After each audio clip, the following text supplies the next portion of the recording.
This week on The Splash, our kids clock in at Town Hall. Then we learn how to keep ourselves safe in public. And later, some spring cleaning for the community.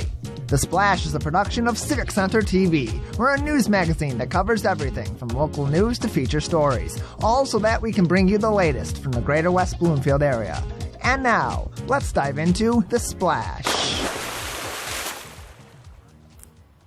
Hi, thank you for being with us on The Splash. I'm Brooke Allen. Children stop by the Civic Center for a first-hand look at a working day at West Bloomfield Town Hall, and we sent reporter Charles Maurer to get the story of the kids' first day on the job. As a kid, did you ever wonder what your parents did when they went to work? Well, all the kids at West Bloomfield Township got to see that firsthand. Well, this is our second annual Bring Your Child to Work Day. We register with the Bring Your Sons and Daughters to Work Foundation, and they give us some themes and activities, and we break the day up into segments so the kids can visit the different township departments, the different buildings, and get exposed to what their parents do and what the township does for the residents. Yeah, so we want to expose all the children of township employees to everything that we do here. So it was just another idea, our option to show them our jobs at Parks and Recreation and get to explore the trails a little bit, which is a big part of what Parks and Recreation does, and get to see our nature room because nature education is important to our department as well. Their parents are actually at work accomplishing something, and it's actually a different life. We spend more time probably with our coworkers than we get to spend with our kids, so it's an extension of our family. So we're kind of introducing our children to our work family and our work family to our children. So it's a nice opportunity for both the kids and for us as employees. As the day went on, the kids got to watch what their parents did at work and meet all their work friends as well. They also were able to visit the different departments and learn about different jobs within the community, and to see what West Bloomfield has to offer. I'm here for Bring Your Kid to Work Day with my mom, seeing how everything worked and how hardworking these people are.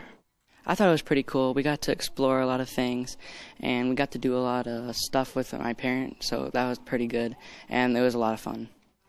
We went on the trail. We looked at like deer tracks.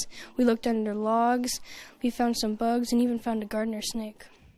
I encourage other places to do it so that they can have kids have fun. And I think it would be cool if schools brought kids to visit the West Bloomfield Township. Well, what my mom does is not the best job in the world, but gives me food and clothes, so I'll deal with it.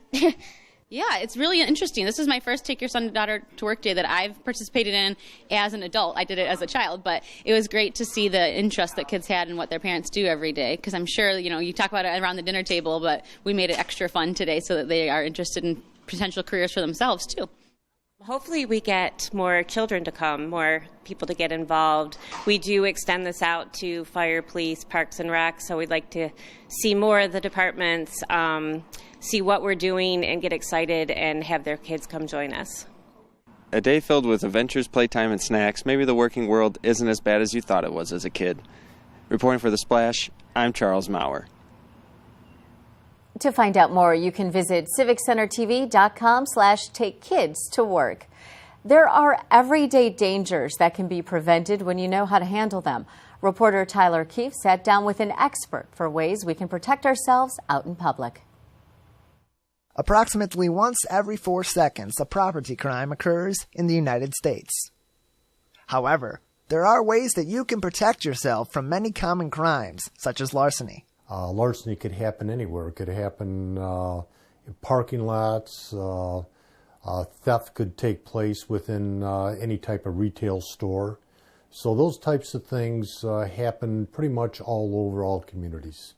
One of the most important elements of personal safety is keeping conscious of your surroundings, which is why Chief George urges residents to follow his triple A's of personal protection. Very simply, I'm going to give you the triple A, which is to be aware, alert, and to avoid. Number one, awareness is all you have to do is watch the news each day, and you have a pretty good idea of the things that are going on. Although that may be more major, people are aware of larcenies, things that could be taking place. And then the next thing is to be alert. By alert, I mean You want to know what's going around you. You don't want to be walking, for instance, in a parking lot with your head down and straight ahead. You want to be able to look. You want to be able to move around your surroundings, certainly 180. So you have the first two. Well, if you see something that doesn't look right, then it makes sense to avoid it. As always, you should reach out to law enforcement if you feel unsafe. Remember, if you see something, say something. We're only as good as the information we have. We're each individual's one set of eyes compared to a number of people that may be seeing it. So don't think that something doesn't mean anything or we're not concerned. If you think there's something to it, give us a call. We're the ones that'll check it out, and if it's okay, then that's fine. If it's not, then you've given us the information we may need to stop another crime. Reporting for The Splash, I'm Tyler Kieft. You can find more information on our website at civiccentertv.com/personal safety. Coming up, we hear all about West Bloomfield's cleanup initiative and then a new episode of Sidewalk Talk. Don't go away. You're watching The Splash on Civic Center TV.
And now, back to The Splash on Civic Center TV.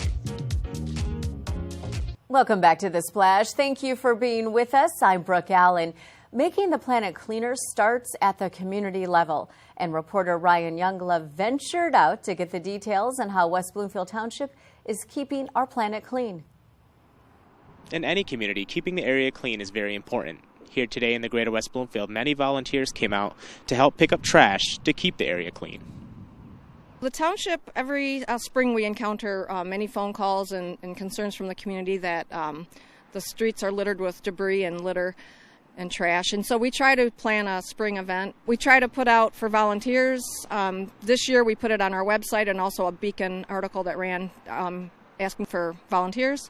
And we got about 25 or so people this year. The township does supply everything that you need as far as gloves, the garbage bags, these safety vests to wear so that you're highly visible, garbage picking sticks that are supplied also to any volunteers that are interested in helping out.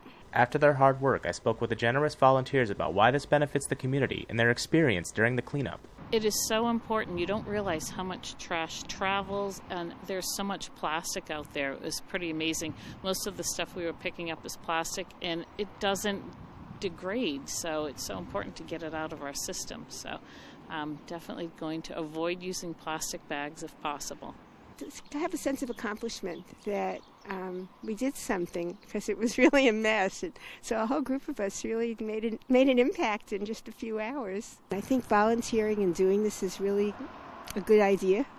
And if you can and your body lets you, I mean, I think I've bent over more today than I have in quite a while. But it's a really good sense of we did something, made a little impact. With the help of the township and all the volunteers that showed up today, the community is becoming more clean every day. This has been Ryan Younglove reporting for The Splash. To know more on this story, you can visit civiccentertv.com/spring cleanup. And now it's time for Sidewalk Talk, where reporter Patrick McElmurray asked the people of West Bloomfield a not-so-tasty question. The one food I don't like are oysters, although my friends all love them. What food does everyone seem to like that you just can't stand?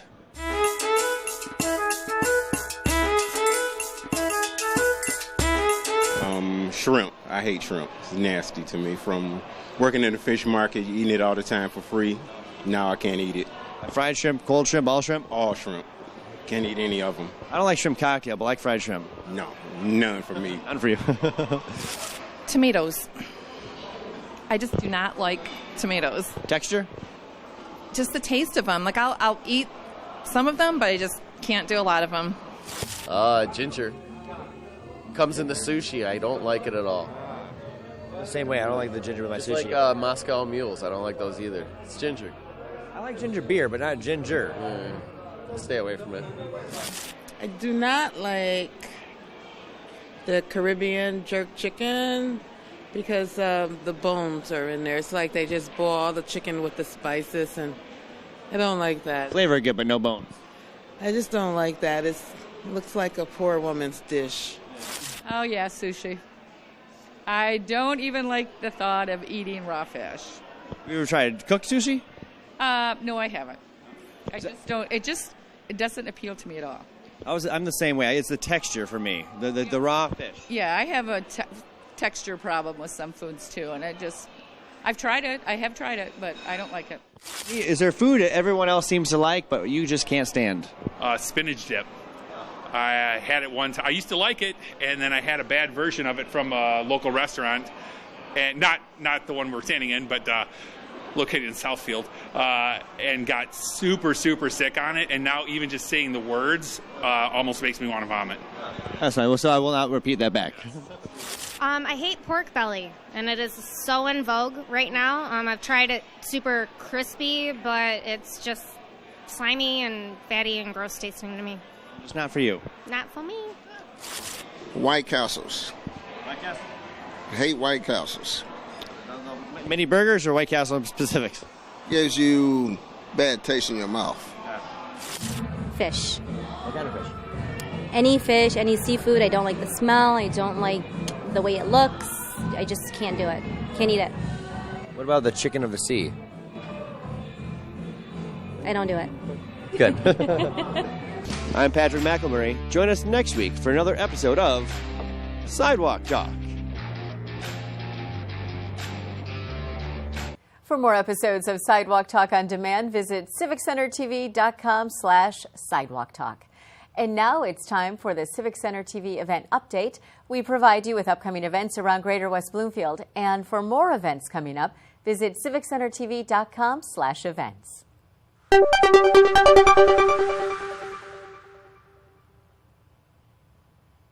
Beyond the Ballot is happening Wednesday, May 1st, 6 p.m. to 8 p.m. at the Knollwood Country Club. Listen to city officials discuss the proposals that recently passed in our state. Marijuana, redistricting, and voter registration will be the main topics of conversation. Admission is free and light appetizers will be served. This Friday is Touch a Truck at Drake Sports Park. Stop by from 5 p.m. to 8 p.m. with your child and get a close-up view of the vehicles we see in our everyday lives. There will be free inflatables and activities as well as food trucks nearby. Parking is $5 and all proceeds go to Camp Financial Aid Program.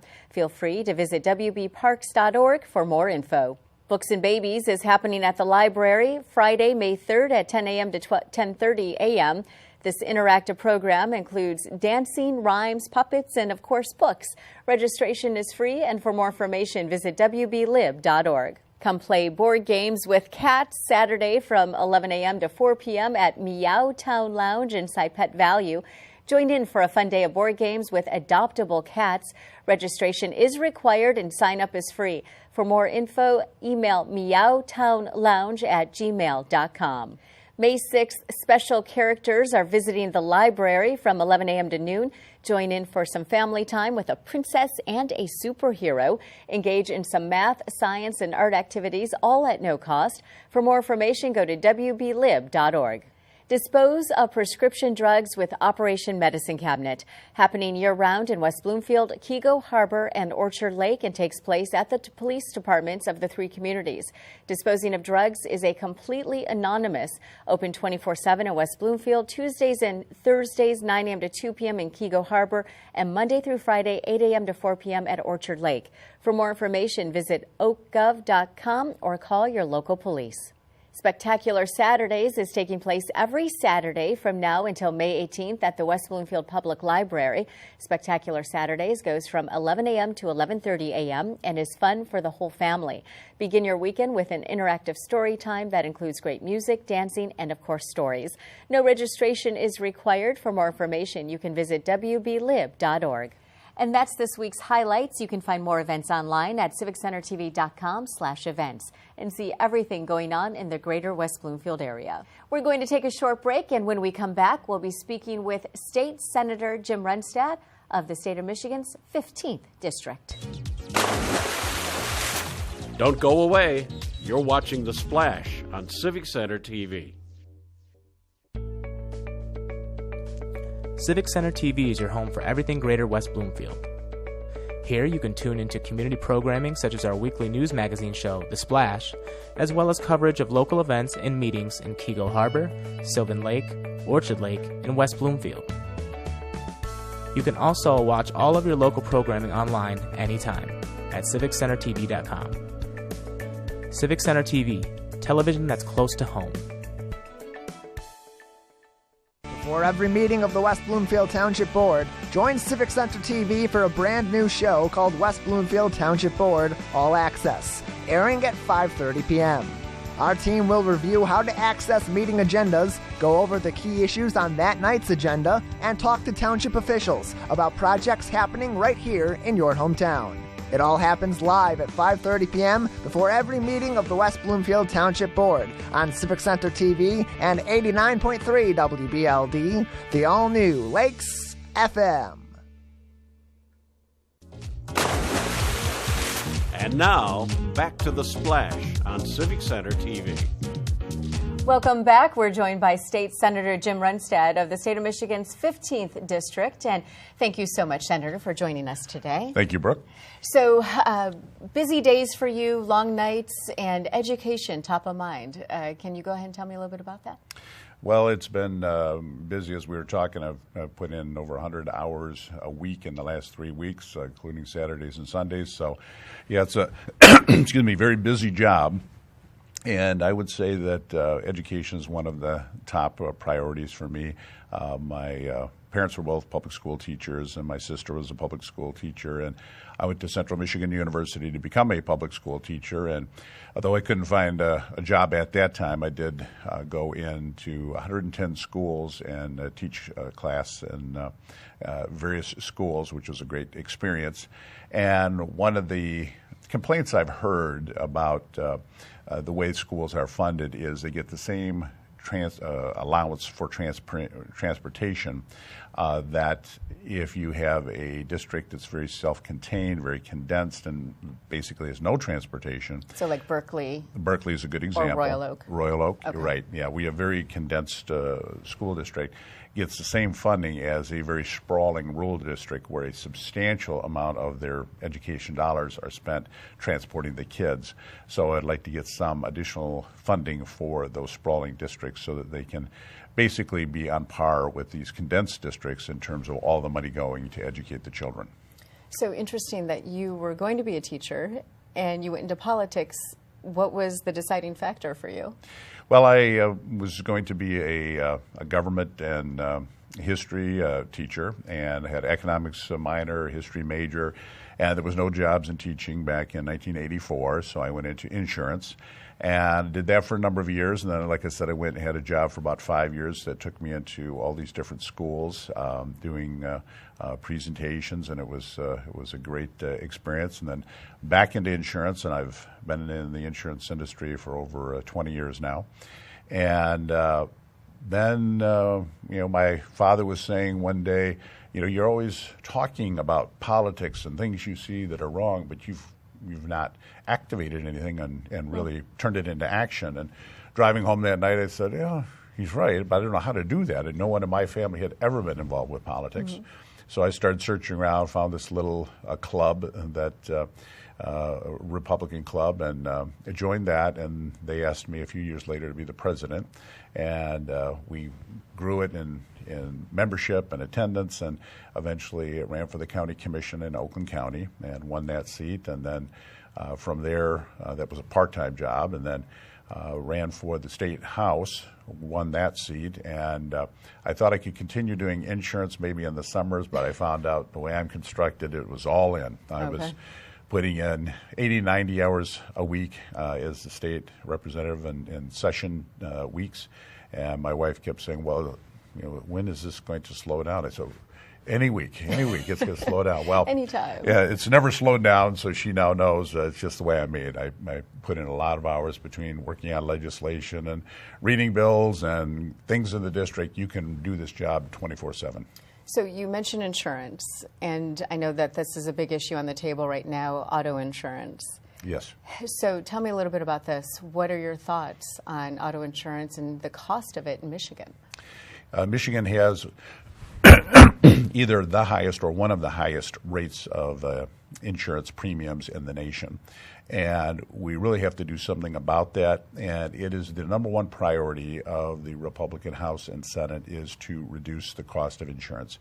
So there's a number of proposals that we are actually going to have explained to us this week. We're going to be sitting down because there's work groups that have been working on a number of proposals, taking ideas from all different legislators and kind of crystallizing what is a option that hopefully can be acceptable to the legislature and reduce the cost of insurance, but keep in place some of the good aspects of the current system. So is it a bipartisan issue, or is it a Republican issue, or is it just an everybody issue? Well, obviously the reduction of rates is bipartisan. It is very much one of the top issues for the people here in the state of Michigan. Whether the solution is going to be bipartisan, that's yet to be seen. In fact, like I said, I haven't seen what is spelled out in detail yet, but that's going to happen this week. Okay, so can you give me an example of what one thing? Can you give me a preview? Well, one of the big issues is fraud. There's quite a bit of fraud where literally I've heard stories of people in ambulances, people that work in medical facilities, that if you get in any kind of an accident, I mean almost any kind, they're given the cards of an attorney. You've got to go see this attorney. And that's where you can have a lot of fraud issues.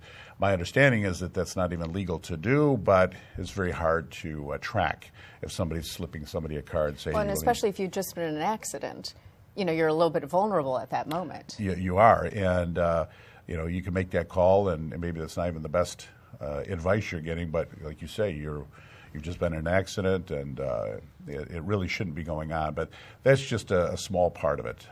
There's fraud where individuals say they're caring for somebody through their auto no fault at home, and they're really not there.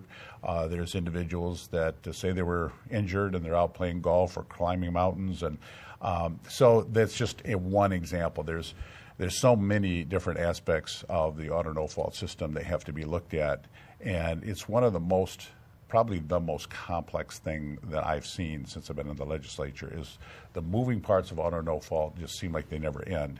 And then to try to get everybody, or at least a majority, that are going to agree in the House and Senate that this is a good fix is going to be the real task ahead of us.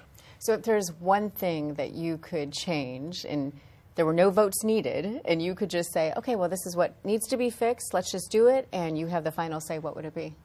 It would be having some kind of a real strong fraud authority to make sure that we're eliminating fraud.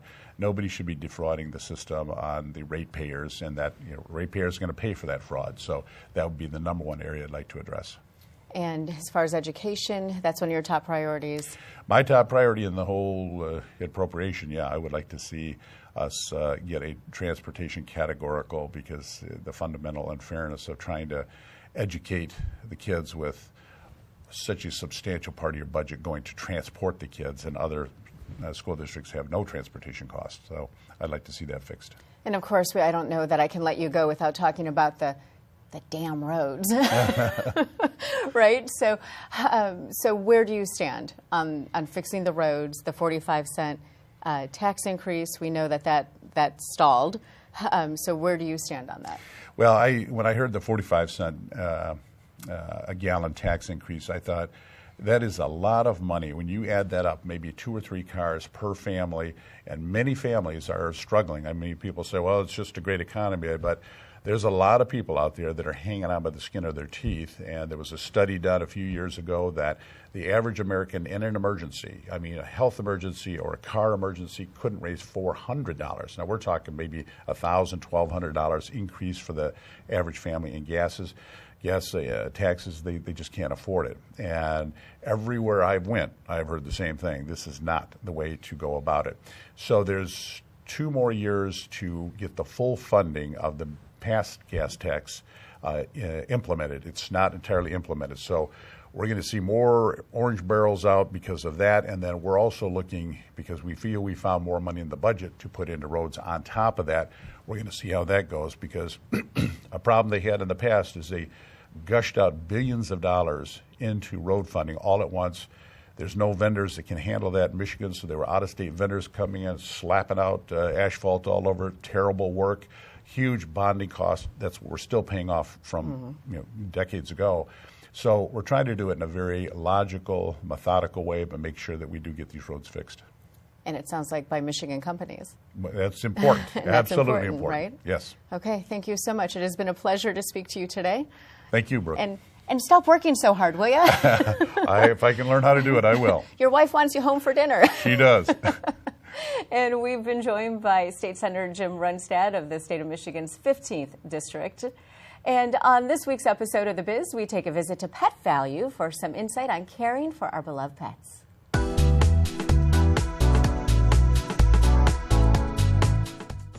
Healthcare is an important issue for most families, but that also includes keeping our smallest family members, our pets, active and vibrant as well. And in this edition of The Biz, we visit Pet Value, a store that caters to keeping our animals as healthy as they can be.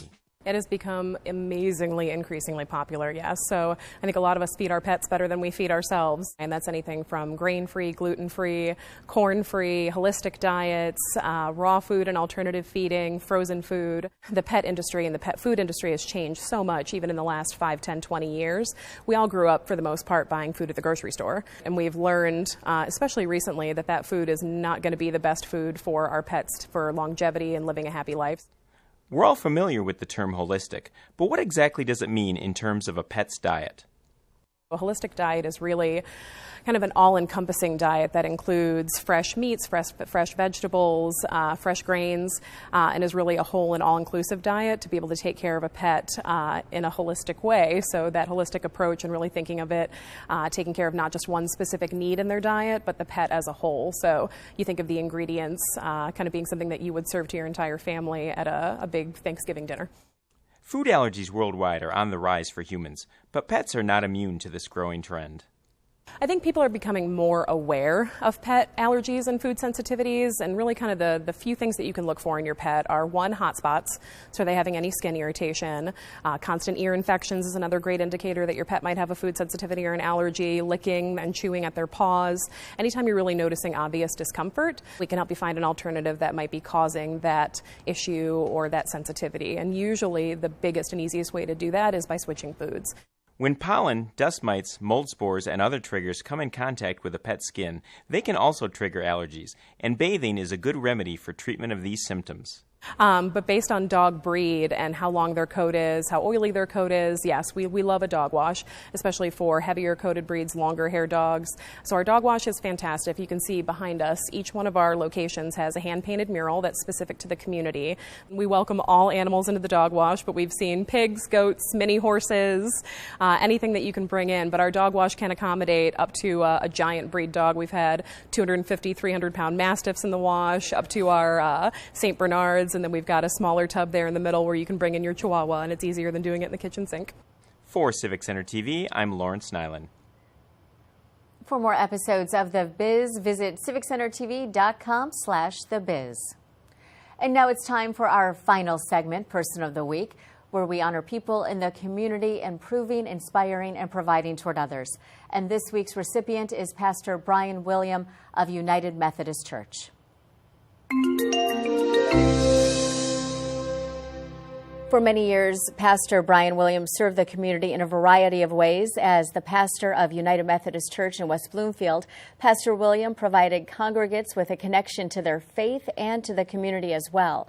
A lover of music, politics, and woodworking, the joy Pastor William took from his beloved hobbies was always held close behind his faith, family, and community in his caring, compassionate, and welcoming heart. It wasn't often, if ever, that you would find Pastor William without a glowing smile on his face, a joke at the ready, or an unwavering effort to leave everyone he encountered with a smile. Behind the church leadership, the funny jokes, and the dedication to the community, Pastor Brian William was a coach, a dream maker, a cheerleader, a mentor, a father, and a husband. He was a giver, a kind-hearted leader, and a friend to the community that the community could always count on. And Pastor Brian William taught us that when you give your heart to the community's heart becomes that much stronger, which is why he is our Person of the Week.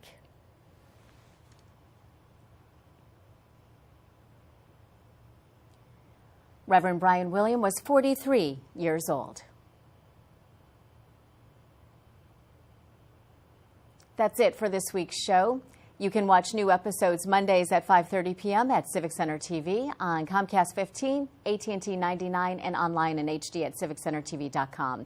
Follow us on Facebook, Twitter, and YouTube at Civic Center TV. And for more Metro Detroit news, you can listen to me and Greg Bowman weekdays from 2 to 7 p.m. on WWJ Newsradio 950.